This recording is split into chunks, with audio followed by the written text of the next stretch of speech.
മധ്യപൂർവേഷ്യയിൽ വീണ്ടും ഒരു വൻ പോരാട്ടത്തിന്റെ ആശങ്കകൾ ഇരട്ടിയാക്കിക്കൊണ്ട് ഗൾഫ് മേഖലയിൽ ഇറാൻ തങ്ങളുടെ ആക്രമണം കടുപ്പിക്കുന്നു. ഏറ്റവും ഒടുവിലായി പുറത്തുവരുന്ന റിപ്പോർട്ടുകൾ പ്രകാരം ബഹ്റൈനിലെ സിവിൽ എയർ നാവിഗേഷൻ സിസ്റ്റങ്ങൾക്ക് നേരെ ഇറാനിയൻ ഡ്രോണുകൾ ആക്രമണം നടത്തിയതായി സ്ഥിരീകരിച്ചു. മേഖലയിൽ US യുദ്ധവിമാനങ്ങളുടെയും മറ്റ് വ്യോമസേനാ സംവിധാനങ്ങളുടെയും പ്രവർത്തനം തടസ്സപ്പെടുത്തുക എന്ന ലക്ഷ്യത്തോടെയാണ് ഈ നീക്കമെന്നാണ് പ്രാഥമിക നിഗമനങ്ങൾ. എന്നാൽ നിർണായകമായ ഈ ആക്രമണങ്ങൾ നടന്നിട്ടും തങ്ങളുടെ വ്യോമയാന ഗതാഗതത്തെയും വിമാനത്താവള പ്രവർത്തനങ്ങളെയും ഇത് കാര്യമായി ബാധിച്ചിട്ടില്ലെന്ന് ബഹ്റൈൻ ഔദ്യോഗികമായി വ്യക്തമാക്കുന്നു. സുരക്ഷാ സംവിധാനങ്ങൾ ഉടനടി സജ്ജമാക്കിയതിനാലും പ്രതിരോധ മാർഗങ്ങൾ കാര്യക്ഷമമായി പ്രവർത്തിച്ചതിനാലും വിമാന സർവീസുകൾ തടസ്സമില്ലാതെ തുടരുന്നുണ്ടെന്നാണ് ബഹ്റൈൻ അധികൃതർ നൽകുന്ന ഉറപ്പ്. എങ്കിലും സിവിൽ ഏവിയേഷൻ സിസ്റ്റങ്ങൾക്ക് നേരെയുണ്ടാകുന്ന ഭീഷണി വൻ ആശങ്കയ്ക്ക് വഴിവെച്ചിട്ടുണ്ട്. മറുഭാഗത്ത് തങ്ങളുടെ സൈനിക നീക്കം വെറുമൊരു ഡ്രോൺ ആക്രമണത്തിൽ മാത്രം ഒതുങ്ങുന്നതല്ല എന്ന അവകാശവാദവുമായി ഇറാന്റെ ഇസ്ലാമിക് റവല്യൂഷണറി ഗാർഡ് കോർപ്സ് രംഗത്തെത്തിയിട്ടുണ്ട്. ബഹ്റൈനിൽ സ്ഥിതി ചെയ്യുന്ന അമേരിക്കൻ സൈനിക കേന്ദ്രങ്ങളെയും അത്യാധുനിക സംവിധാനങ്ങളെയും ലക്ഷ്യമിട്ട് അതിശക്തമായ ക്രൂയിസ് മിസൈലുകളും ഡ്രോണുകളും അയച്ചതായി IRGC പരസ്യമായി പ്രഖ്യാപിച്ചു. മേഖലയിലെ സൈനിക സന്തുലിതാവസ്ഥയെ തന്നെ ബാധിക്കുന്ന അവകാശവാദങ്ങളാണ് ഇറാൻ ഉന്നയിക്കുന്നത്. US സൈന്യത്തിന്റെ അതിപ്രധാന റഡാർ ഇൻസ്റ്റലേഷനുകൾ, പേട്രിയറ്റ് എയർ ഡിഫൻസ് സിസ്റ്റം, ബഹ്റൈനിൽ പ്രവർത്തിക്കുന്ന ആമസോണിന്റെ ഡാറ്റ ഇൻഫ്രാസ്ട്രക്ചർ എന്നിവ തങ്ങൾ വിജയകരമായി ആക്രമിച്ചെന്നാണ് ഇറാന്റെ പ്രധാന അവകാശവാദം. സൈനിക നിരീക്ഷണത്തിനും ആശയവിനിമയത്തിനും സുരക്ഷയ്ക്കും US സഖ്യസേന ഉപയോഗിക്കുന്ന സാങ്കേതിക ശൃംഖലയെ തകർക്കുക എന്ന തന്ത്രപരമായ തീരുമാനത്തിന്റെ ഭാഗമായാണ് ഈ ആക്രമണങ്ങൾ നടന്നതെന്ന് ഇറാൻ കേന്ദ്രങ്ങൾ വ്യക്തമാക്കുന്നു. സമീപകാലത്ത് ഇറാന്റെ അതിർത്തിക്കുള്ളിൽ അമേരിക്ക നടത്തിയ വ്യോമാക്രമണങ്ങൾക്കും തിരിച്ചടികൾക്കും നൽകിയ ശക്തമായ മറുപടിയാണ് ഇതെന്നാണ് ടെഹ്റാൻ നൽകുന്ന വിശദീകരണം. ഇറാന്റെ പരമാധികാരത്തിന്മേൽ അമേരിക്ക നടത്തുന്ന കടന്നുകയറ്റങ്ങൾ ഇനി വെച്ചുപൊറുപ്പിക്കാനാകില്ല എന്ന മുന്നറിയിപ്പാണ് ഈ നീക്കത്തിലൂടെ നൽകാൻ ഉദ്ദേശിച്ചതെന്നും ഇനിയും തിരിച്ചടികൾ ഉണ്ടാവുമെന്നും ഇറാനിയൻ സൈനിക വക്താക്കൾ കൂട്ടിച്ചേർക്കുന്നു. എന്നാൽ ഇറാന്റെ ഈ വൻ അവകാശവാദങ്ങളെ പൂർണ്ണമായും ശരിവയ്ക്കാൻ ബഹ്റൈനോ അമേരിക്കയോ ഇതുവരെ തയ്യാറായിട്ടില്ല.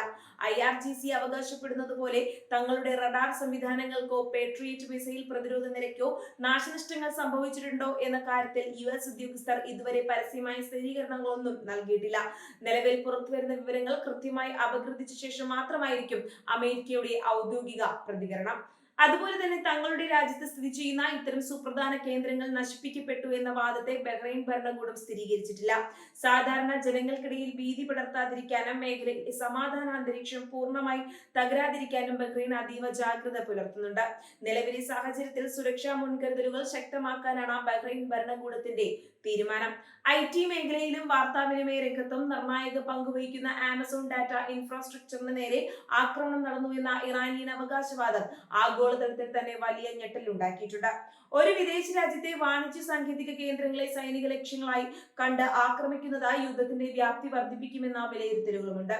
എങ്കിലും ഇതിന്റെ ഭൗതിക നഷ്ടങ്ങളെ കുറിച്ചുള്ള വിവരങ്ങൾ ഇനിയും പുറത്തു വരേണ്ടതുണ്ട്. അമേരിക്കൻ നാവികസേനയുടെ 5ാം ഫ്ലീറ്റിന്റെ ആസ്ഥാനം സ്ഥിതി ചെയ്യുന്ന ബഹ്റൈൻ ഗൾഫ് മേഖലയിലെ അമേരിക്കൻ സൈനിക സാന്നിധ്യത്തിന്റെ പ്രധാന കേന്ദ്രങ്ങളിലൊന്നാണ്. അതുകൊണ്ട് തന്നെ ബഹ്റൈന് നേരെ ഉണ്ടാകുന്ന ഏതൊരു ആക്രമണവും അമേരിക്ക നേരിട്ടുള്ള വെല്ലുവിളിയായാണ് കണക്കാക്കുന്നത്. ഇതാണ് ഇപ്പോഴത്തെ സംഭവ വികാസങ്ങളുടെ ഗൗരവം വർദ്ധിപ്പിക്കുന്നത്. ഗൾഫ് മേഖലയിലെ US യുദ്ധവിമാനങ്ങളുടെ പ്രവർത്തനങ്ങളും വ്യോമസേനാ നീക്കങ്ങളും തടസ്സപ്പെടുത്താൻ സാധിച്ചാൽ അത് ഇറാന് മേലുള്ള അമേരിക്കൻ ആക്രമണങ്ങളുടെ മൂർച്ച കുറയ്ക്കുമെന്ന കണക്കുകൂട്ടലിലാണ് ടെഹ്റാൻ പ്രവർത്തിക്കുന്നത്. തന്ത്രപ്രധാനമായ ഏവിയേഷൻ ശൃംഖലകളെ ലക്ഷ്യമിട്ടതിലൂടെ അമേരിക്കയുടെ വ്യോമ മേധാവിത്വത്തെ പ്രതിരോധത്തിലാക്കുക എന്ന ലക്ഷ്യവും ഇറാനുണ്ട്. എന്നാൽ ബഹ്റൈൻ നൽകുന്ന വിവരങ്ങൾ അനുസരിച്ച് ഇറാന്റെ ഈ ശ്രമം പൂർണ്ണമായും വിജയിച്ചിട്ടില്ല. വ്യോമ ഗതാഗത സംവിധാനങ്ങൾ തകരാറിലാകാതെ സംരക്ഷിക്കാൻ സാധിച്ചത് ബഹ്റൈന് വലിയൊരു ആശ്വാസമാണ് നൽകുന്നത്. മേഖലയിലെ മറ്റയൽ രാജ്യങ്ങളും സമാനമായ ഭീഷണികൾ നേരിടാനുള്ള സാധ്യത മുന്നിൽ കണ്ട് പ്രതിരോധ സജ്ജീകരണങ്ങൾ ശക്തമാക്കിയിട്ടുണ്ട്. ഈ പുതിയ ആക്രമണ പരമ്പരകൾ ഗൾഫ് മേഖലയെ വൻതോതിലുള്ള ഒരു പ്രാദേശിക യുദ്ധത്തിലേക്ക് തള്ളിയിടുമോ എന്ന ഭയം അന്താരാഷ്ട്ര സമൂഹത്തിൽ ശക്തപ്പെട്ടിരിക്കുകയാണ്. സമാധാന ചർച്ചകൾ പൂർണ്ണമായും വഴിമുട്ടിയ ഘട്ടത്തിൽ ഇരുപക്ഷവും പരസ്പരം തിരിച്ചടികൾ ശക്തമാക്കുന്നത് സ്ഥിതിഗതികൾ കൈവിട്ടു പോകുന്നതിലേക്ക് നയിച്ചേക്കാം.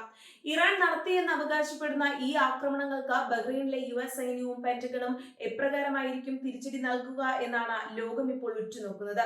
അമേരിക്കൻ സൈനിക സ്വത്തുക്കൾക്ക് നേരെ ആക്രമണമുണ്ടായാൽ അതിശക്തമായ പ്രതികരിക്കുമെന്ന മുൻ നിലപാട് അമേരിക്ക ആവർത്തിച്ചാൽ മേഖലയിലെ സംഘർഷം കൂടുതൽ വഷളാകും. ബഹ്റൈനിലെ സിവിൽ ഏവിയേഷൻ സിസ്റ്റങ്ങൾക്ക് നേരെയുണ്ടായ ഡ്രോൺ ആക്രമണവും അതിന് പിന്നാലെ അമേരിക്കൻ കേന്ദ്രങ്ങൾ തകർത്തു എന്ന ഇറാന്റെ അവകാശവാദവും മധ്യപൂർവേഷ്യൻ യുദ്ധഭൂമിയിൽ പുതിയൊരു അധ്യായത്തിന് തുടക്കമിട്ടിരിക്കുകയാണ്. നയതന്ത്ര തലത്തിലുള്ള ഇടപെടലുകൾ ഉണ്ടായിട്ടില്ലെങ്കിൽ അടുത്ത ദിവസങ്ങളിൽ ഗൾഫ് മേഖല കൂടുതൽ രൂക്ഷമായ സൈനിക ഏറ്റുമുട്ടലുകൾക്ക് സാക്ഷ്യം വഹിക്കേണ്ടി വരുമെന്ന കാര്യത്തിൽ സംശയമില്ല.